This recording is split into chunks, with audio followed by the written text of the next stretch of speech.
Firstly, let's see the concept of fixed budget, flexible budget, control system, and responsibility accounting. First, the fixed budget is a budget that remains constant regardless of changes in activity, levels, or production volumes. It is typically prepared before the start of a period and does not adjust for variation in actual performance. The second concept is the flexible budget, which is it adjusts to changes in activity level or other variable.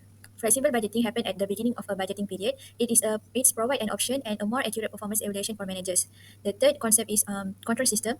The process of developing the plans and assessing the actual performance against those code in order to discover the deviation and implement the corrective action. It ensures that organizational operations are consistent with set goals by continually monitoring and comparing the result through the feedback and feed-forward control. The last concept that I will explain is responsibility accounting, which is a system that measures the plans, budget, action, and actual result of each responsibility center. It involves gathering and reporting costs and revenue according to the manager level of control over them. This slide shows that Denso Malaysia budgeted an actual figure for the year 2023 and about the cost behavior. Direct material, direct labor utilities, transportation, indirect labor, supplies, and packing material are classified as a variable cost. For the machine maintenance, 50% are fixed cost, so we classify as a semi-variable cost. And the salaries, depreciation, property tax, insurance are classified as a fixed cost. The budgeted production unit for the year 2023 are 1.307 million, and the actual production sales unit is 1.320 million, and the average sales price of the product is for the budget and actual are 437 ringgit. This slide shows that the total amount of the variable overhead and fixed cost for the actual and budgeted. Next, let's see the department structure with the roles and responsibility of the key manager. First is a central budget committee. It includes the top management, divisional leaders, and group accountant. They will oversee the budget creation aligned with the strategy and performance monitoring. The second is a divisional head. They create the budget for their department based on the expenses and revenues, and they will manage the contracts, for example, the material shortage, and ensure the align with the overall goals. And the third is the finance and accounting department. They consolidate the departmental budget into a master budget and conduct a variance analysis and prepare the financial report. The fourth department is our operation department. The manager will prepare the budget for the production costs like labor, material, and equipment, and they will manage the capacity and resource usage. And then the sales and marketing department. The manager will set revenue goals and allocated the fund for promotions and assess consumer demand to forecast the revenue. The last department is a human resource department. They will prepare the budget for staff, salary, training, and development, and ensure the employees have a necessary skills for the advanced technology. A fixed budget is established based on predetermined activity levels such as sales or production and remain unchanged regardless of actual performance. The fixed budget for Denso Sdn Bhd provides an overview of expected revenues, cost and profit based on projected production and sales volume of 1.307 million units. However, actual sales surpassed expectations reaching 1.32 million units. This increase on sales contribute to an additional 5.69 million in revenue, bringing total sales to RM 576 million compared to the budgeted 571 million. Despite higher sales, the company faced significant cost overruns. Variable costs, including direct material, direct labor, and variable overhead, exceeded the budgeted amounts.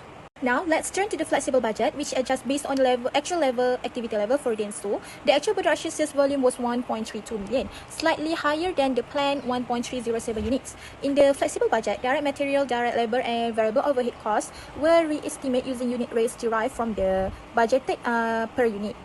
The direct material cost resulted in an unfavorable variances of 87.852 due to higher material prices or inefficiency in procurement. Next, the direct labor cost also get unfavorable variance, and this could indicate that the higher than expected wage rate or overtime costs. Meanwhile, the variable overhead variance were also unfavorable. This suggests inefficiency in overhead management or unexpected cost drivers, while the fixed cost resulted in a favorable variance of RM 64,080 ringgit, reflecting effective control over fixed expenses. Next, let's move to the comparison of fixed and flexible budget by highlighting the advantages for both budget. The first advantages for fixed budget is it is straightforward and easy to prepare, requiring few assumptions and calculations compared to a flexible budget. Based on the Denso's fixed budget, creating a fixed budget based on an assumed sales volume of 1.307 million units is easier than calculating figures for every potential change in activity level. Meanwhile, for flexible budget, a flexible budget categorizes expenses into fixed and variable components, allowing managers to monitor and control variable costs more precisely. The production manager of Denso can use the flexible budget to identify specific areas for improvement, such as optimizing labor allocation or reducing material waste and taking corrective action for the future. The second advantages of its budget is it is easier to plan for long-term project investment or resources allocation. For example, knowing that direct material costs are budgeted at 60,819,200 ringgit allows the company to make procurement decisions without worrying about fluctuating cost targets. On the other hand, flexible budget also support better decision making by providing timely and relevant financial information. The next comparison is by highlighting the limitations in fixed and flexible budget.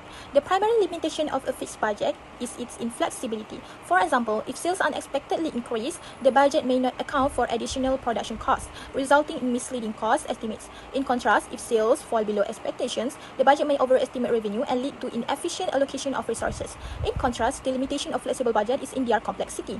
Flexible budget require detailed categorization of costs into fixed, variable, and semi-variable components. This may be time-consuming and less practical for a company without advanced accounting system. The next limitation of fixed budget is the inaccuracy in performance evaluation due to static assumption.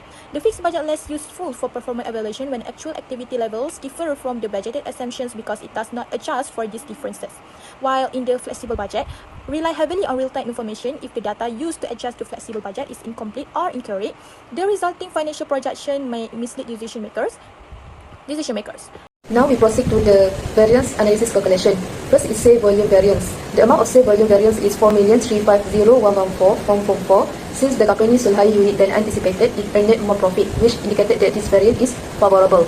So, managers should investigate changes in demand, market condition, and sales strategy. By analyzing trend and customer feedback, they can adjust forecast, optimize marketing, and improve customer engagement to enhance sales performance. Second is a sale price variance. The amount of sale price variance is 0.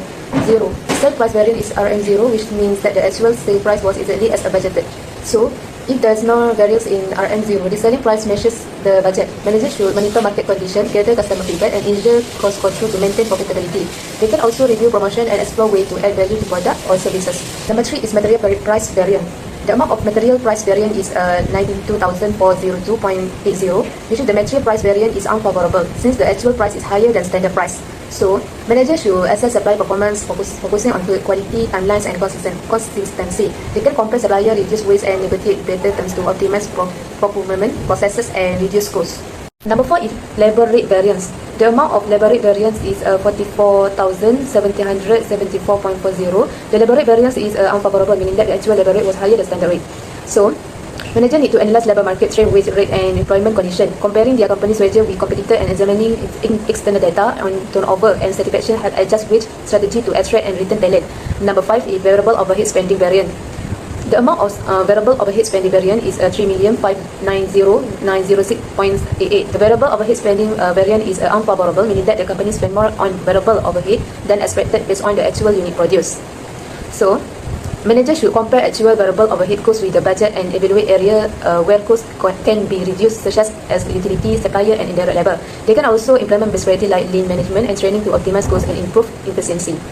Number 6 is fixed overhead spending variance. The amount of fixed overhead spending variance is 64,080. The fixed overhead spending variance is favorable, indicating that the company spends slightly less on fixed overhead than budgeted. The manager should compare actual fixed overhead costs to the budget and identify discrepancy. They can streamline operation, renegotiate contract, and regularly review budget to ensure accurate cost control. Now we go to the efficiency usage variance. First is material quantity variance. The amount of material quantity variance is 30,710,731. The material quantity variance is favorable because fewer units of material were used than budgeted. So, managers should review the production process to identify inefficiency and waste. They can optimize workflow, improve equipment utilization, and gather feedback from workers to streamline processes and boost productivity. Number 2 is direct labor efficiency variance. The amount of direct labor efficiency variance is 152,587.52. The direct labor efficiency variance is favorable, meaning that managers should track key performance indicators like output per hour and error rate. They can provide target training and improve workflow by removing inefficiency and recommendation tasks to increase labor productivity. Number 3 is variable overhead efficiency variance. The amount of variable overhead efficiency variance is 1,135,522.88. The variable overhead efficiency variance is favorable, meaning that the manager should analyze production efficiency by measuring output against input and tracking performance indicators like production time and material waste. Implementing continuous improvement initiative can help improve resource utilization and reduce costs. Last one is a fixed overhead volume variance. The amount of fixed overhead volume variance is 40,909,200. The fixed overhead volume variance is unfavorable, indicating that the actual production was significantly less than the budget production. Variance analysis is essential for performance monitoring and addressing deviations. They will compare the actuals with the budgeted to identify areas for improvement. For example, the sales volume variance of 4.35 million ringgit was favorable as actual sales exceeded the budgeted, reflecting strong market demand.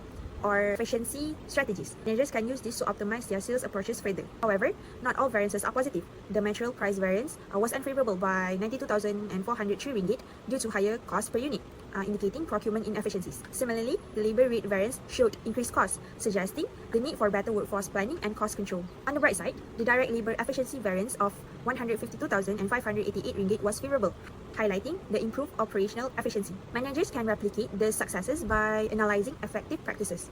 Meanwhile, the variable spending overhead variance was 3.59 million, unfavorable, signaling high indirect costs.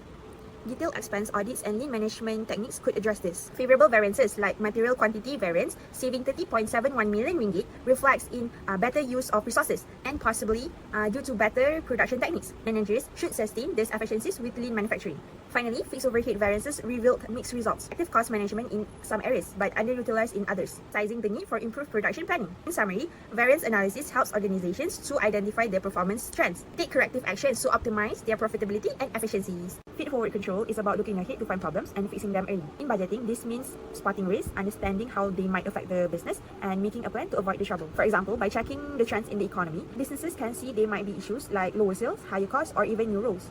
Tools like forecasting or planning help businesses to prepare for different situations, whether things go well or wrong. When risks are predicted, businesses can act early to reduce the impact. For example, if sales might drop, and cut extra spending or find new ways to earn money. This makes budget more accurate and reduce price. This will help businesses to use their money wisely and be on track with their goals. In simpler terms, feed-forward control will help businesses to stay on track, plan better, and avoid troubles. Next, I will present a key recommendation to Exchange Denso Malaysia budgetary control system. First, Exchange integration of flexible budgeting tool. Investing in real-time budgeting software will enable adaptive budget that adjusts automatically to change in activity level, reducing manual recalculation and improving responsiveness. Second, improving data accuracy through advanced forecasting technique. Utilizing predictive analytics and machine learning will provide a better financial planning and mitigate error in cost and revenue estimates. Third, comprehensive training for manager. Workshop focused on variance analysis and financial control will empower manager to make informed, data-driven decisions. Four, improve a cost control mechanism. Adopting a lean management practice, cost audit, and energy saving initiative will address ineffectiveness and reduce overhead. Fifth, strengthen department coordination. A centralized data system will enhance transparency and align department goals with the corporate strategy. Finally, a performance-based incentive. Introducing rewards for achieving budget target will boost accountability and motivation. Together, this measure will ensure operational efficiency and competitiveness for Denso Malaysia.